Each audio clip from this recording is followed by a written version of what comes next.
O Vaticano, coração. Do mundo católico, cidadela da fé, depositário de segredos e antigas tradições que são transmitidas de geração em geração, muitas dessas tradições estão envoltas em uma densa névoa de lendas, e algumas delas podem parecer, para o homem moderno, no mínimo, impactantes. Hoje, vamos desvendar o véu do mistério e falar sobre um dos procedimentos mais incríveis, mais delicados e, sem dúvida, mais controversos da história milenar do papado. Vocês já ouviram falar alguma vez do ritual de verificação do sexo do novo Papa? Não é uma piada nem uma ideia maluca. Não é uma anedota medieval. Estão prontos para conhecer os detalhes, descobrir como e por que isso era feito e se realmente existiu tal tradição. Então fiquem à vontade, fiquem conosco porque a seguir será ainda mais interessante, com mais intrigas e fatos inesperados. Assim vamos nos transportar mentalmente para a Idade Média, época de cavaleiros e belas damas, de cruzadas e inquisição. Um tempo em que rumores e fofocas, informações não verificadas, se espalhavam mais rápido que o cavalo mais veloz, mais rápido que a peste, afetando as mentes e os corações das pessoas. E imaginem, no século IX, como um raio em um céu limpo, aparece a lenda de uma mulher de incrível audácia e inteligência, que se atreveu a ocupar com enganos o cargo mais alto da Igreja Católica, Liubás, o trono papal. Seu nome era Joana? Segundo esta surpreendente história, Joana, que desde a infância se destacava por uma inteligência aguçada e uma incrível sede de conhecimento, era excepcionalmente culta, o que era extremamente incomum para uma mulher daquela época. Ela, com grande habilidade, durante anos, se fez passar por homem, ocultando sua verdadeira essência, e graças ao seu intelecto e astúcia, passo a passo, fez uma brilhante carreira eclesiástica, ascendendo, cada vez mais na hierarquia, e alcançou o topo. Ela se tornou papa. Incrível, mas é verdade se acreditarmos na lenda. Claro, é verdade que seu reinado secreto, sua audaciosa farsa durou. Infelizmente pouco tempo, apenas 2 curtos anos. A lenda, transmitida de boca em boca, afirma que a farsa foi descoberta da maneira mais inesperada, mais dramática e, pode-se dizer, mais trágica, durante uma das solenemente multitudinárias procissões, diante do olhar da multidão atônita.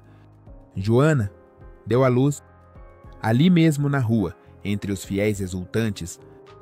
É difícil imaginar um escândalo maior, uma comoção maior para a igreja e os fiéis. Só podemos imaginar o choque que os testemunhas desse incrível acontecimento sentiram. Esta história, transmitida em sussurros e adornada com cada vez mais detalhes pitorescos e às vezes aterradores, se espalhou instantaneamente por todo o mundo cristão. Até os dias de hoje, séculos depois, as acaloradas discussões não cessam. A papisa Joana foi um personagem histórico real, ou é apenas uma invenção hábil, um mito astuto, criado por detratores, destinado a difamar, a desacreditar a Igreja Católica, a minar sua autoridade? A maioria dos historiadores modernos, após estudar cuidadosamente todas as fontes disponíveis, tende a pensar que a história de Joana é afinal um mito, uma bela lenda, mas falsa. Mas, seja como for, esta lenda se mostrou surpreendentemente tenaz, incrivelmente persistente, e o que é mais surpreendente, deu origem a uma das tradições mais estranhas, mais incomuns e, sem dúvida, mais delicadas do Vaticano, da qual estamos falando. Para evitar que uma vergonha semelhante se repetisse, para evitar um novo escândalo que pudesse causar um dano irreparável à reputação da Igreja, supostamente, e digo supostamente porque não há certeza absoluta, foi introduzido um procedimento especial e secreto, uma verificação minuciosa do sexo de cada novo Papa eleito. Para isso, segundo conta a lenda, usava-se uma cadeira especial, uma cadeira com uma construção incomum. A cadeira estercorária é o próprio nome deste objeto, soa bastante desagradável e até repulsivo. Traduzido literalmente do latim, significa cadeira com buraco ou, para ser mais exato e sem rodeios, cadeira de esterco. Tentemos imaginar como poderia ter sido esta delicada cerimônia. Depois de exaustivas reuniões de vários dias do conclave, após longas discussões e votações, os cardeais finalmente elegiam um novo papa e então, antes de anunciá-lo ao mundo, antes que as celebrações começassem, o recém-eleito pontífice deveria se sentar nesta mesma cadeira, a sédia estercorária, e um cardeal especialmente designado, segundo algumas versões, era escolhido o mais jovem dos cardeais. Deveria realizar, digamos, uma verificação tátil. Deveria apalpar os genitais do pontífice através do buraco no assento desta cadeira para se certificar de sua masculinidade. E só depois deste, digamos, inusitado e não muito agradável procedimento, depois que o cardeal se convencesse da condição sexual do eleito, anunciava em voz alta para que todos ouvissem: Mas nobis nominus est, que traduzido do latim significa nosso eleito é um homem.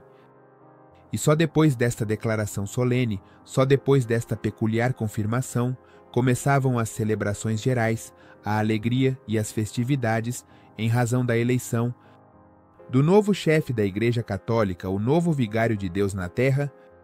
Parece incrível, fantástico, inverossímil, não é? E, claro, essa história imediatamente levanta muitas perguntas, dúvidas e questionamentos. Em primeiro lugar, quão ético, quão decente e permissível era submeter o Papa, o líder espiritual de milhões de fiéis, a um procedimento tão, digamos, humilhante?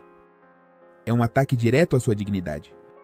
Em segundo lugar, quão eficaz era essa verificação, quão confiável poderia ser o resultado, porque com muita vontade, com habilidade e engenho suficientes, pode-se enganar qualquer um, até mesmo o cardeal mais experiente. E aqui é onde começa o mais interessante, o mais misterioso.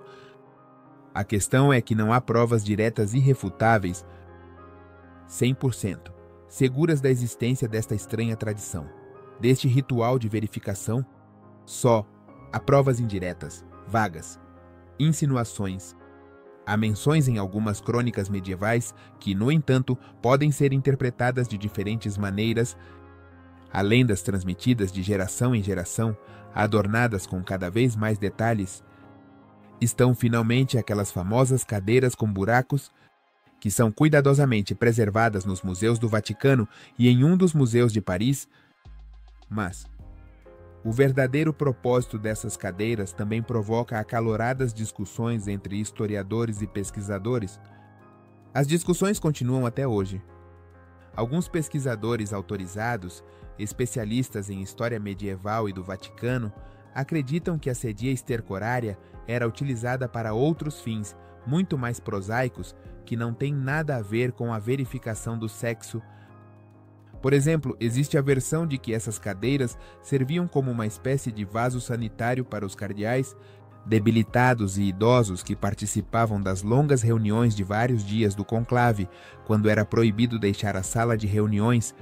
Ou bem, essas cadeiras poderiam ser um símbolo da fugacidade, da vaidade do poder terreno, lembrando ao recém-eleito Papa que mesmo ele, o vigário de Deus na terra, o todo-poderoso chefe da Igreja Católica, continua sendo um simples mortal sujeito a todas as fraquezas humanas. Existe outra versão bastante interessante. Afirma que as cadeiras com buracos eram realmente utilizadas na cerimônia de entronização, ou seja, a elevação solene do novo Papa ao trono, mas não eram utilizadas para a humilhante verificação do sexo, e sim para o nascimento simbólico e ritual do novo pontífice. O cardeal, segundo essa versão, enfiava a mão pelo buraco do assento e, por assim dizer, recebia o novo Papa, ajudando-o simbolicamente a nascer, em sua nova qualidade, marcando seu renascimento espiritual, sua transição para um novo status. Como podem ver, não há uma resposta inequívoca, clara e definitiva à pergunta se realmente existiu a tradição da verificação do sexo do Papa. Há muitas incertezas, muitas contradições, muito poucos fatos confiáveis. A posição oficial do Vaticano, a posição da própria Igreja Católica, é a seguinte: toda essa história sobre a verificação do sexo não é mais do que uma invenção maliciosa, um libelo sujo, propaganda anticlerical gerada pelos inimigos da Igreja que buscam difamá-la. O Vaticano afirma que nunca existiu nada parecido e que nunca poderia ter existido, em princípio, mas, apesar de todas as negativas, apesar da falta de provas diretas, a lenda continua viva, agitando as mentes, excitando a imaginação. E, é preciso admitir, essa história picante, essa história delicada, acrescenta ainda mais mistério, ainda mais intriga à já surpreendente história do papado, cheia de enigmas e contradições. Acreditar ou não acreditar nessa lenda é, claro, decisão de cada um de vocês.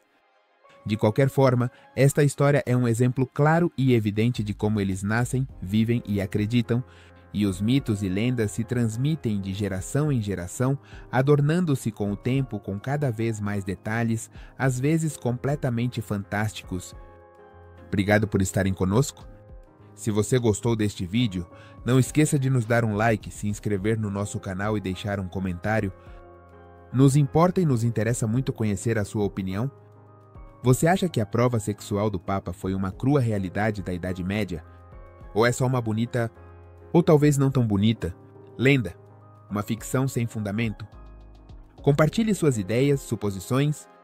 Nos vemos em breve no nosso canal, onde continuaremos desvendando os mistérios da história